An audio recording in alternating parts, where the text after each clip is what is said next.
বয়সের ভার আর অযত্নে শরীরে বেশ কাবু ৮০ বছরের ইশাক মিয়া। জীবনের অনেক স্মৃতিও আজ অস্পষ্ট। কুষ্টিয়ার কুমারখালী রেল স্টেশনে ভবঘুরে দিন কাটছিল তার। একটি সংবাদ বদলে দিল ইশাক মিয়ার জীবন।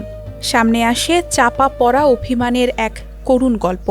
৪৫ বছর পর তার খোঁজে এই রেল স্টেশনে ছুটে আসেন স্বজনরা। এই নিউজ দেখিয়া আমাদের মামারে আমরা খুঁজ পাই, আজ ৪৫ বছর বাদে মামারে ফিরে আমরা পাইছি। ওখান নিয়ে আমরা দ্বারা রাখবো, ওনার তো আত্মীয় স্বজন কেউ নাই। আমরা বাইক নিয়ে আছি ১২ জন আর বাঁচি যাচ্ছে ৬০ জন। ওখানে আমরা তাই দেখাশোনা করবো। ১৯৮০ সালের দিকে বসত ভিটা বিক্রি করে লন্ডনের উদ্দেশ্যে বাড়ি ছেড়েছিলেন টগবগে যুবক ইশাক মিয়া। ভাগ্যের নির্মম পরিহাস, দালালের খপ্পরে সব টাকা শেষ। সেই দালালের খোঁজে এভাবেই পথে পথে কেটে যায় তার জীবনের দীর্ঘ ৪৫টি বছর। বাড়ি জাগার জমি জব বিক্রি করিয়া লন্ডন যেতে ইচ্ছুক আছিল, পরে দালালে দিছে সব টাকা মাইরা দেওয়ার পরে বাড়িতে যখন আসছে, বড় ভাই আসলে রাগি, উনি করলো যে তুই খরাভাবে যখন বলছে তখন থেকে বাড়ি থেকে বাড়ি আসছে, তুই দালাল লই আয়, কোন দালালের টাকা মারছে তুই দালাল আমরা চিনাই দে। এমনি এমনি যে বাড়ি চিনাচ্ছে দীর্ঘ ৪৫ বছর পর্যন্ত ওনারা আর কোনো খোঁজ খবর নাই। মানসিকভাবে বিপর্যস্ত হলেও প্রতারণার সেই ক্ষত আজও ভোলেনি হতভাগ্য ইশাক মিয়া।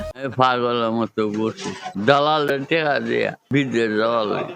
একটি সংবাদের মধ্য দিয়ে ৪৫ বছর পর ইশাক মিয়াকে ফিরে পেল তার স্বজনরা। আনন্দিত ও গর্বিত সাংবাদিকরাও।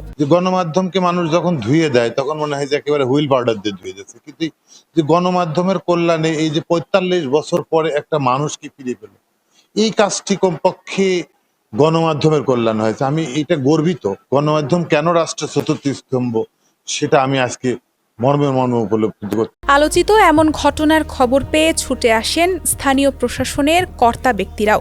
তাকে তুলে দেওয়া হয় পরিবারের কাছে। ভিকটিমকে শনাক্ত করলো তার ভাগনা, দুইজন ভাগনা আছে, একজন ভাতিজা আছে। তারা তাদের নাম ঠিকানা বললো, নাম ঠিকানায় মিল পাওয়া গেল আর কি অস্পষ্টতার ভিতরে। সঙ্গত কারণে ইউনূস স্যারের উপস্থিতিতে এবং মিডিয়া যারা আছে তাদের উপস্থিতিতে আপাতত তাদের জিম্মায় দিয়ে দেওয়া হলো। বিশেষভাবে আপনাদের সবাইকে, আপনারা যারা সংবাদ মাধ্যম কর্মী আছেন এবং যিনি এই সংবাদটা প্রকাশ করেছে তাকে আমি ধন্যবাদ জানাচ্ছি যে এভাবে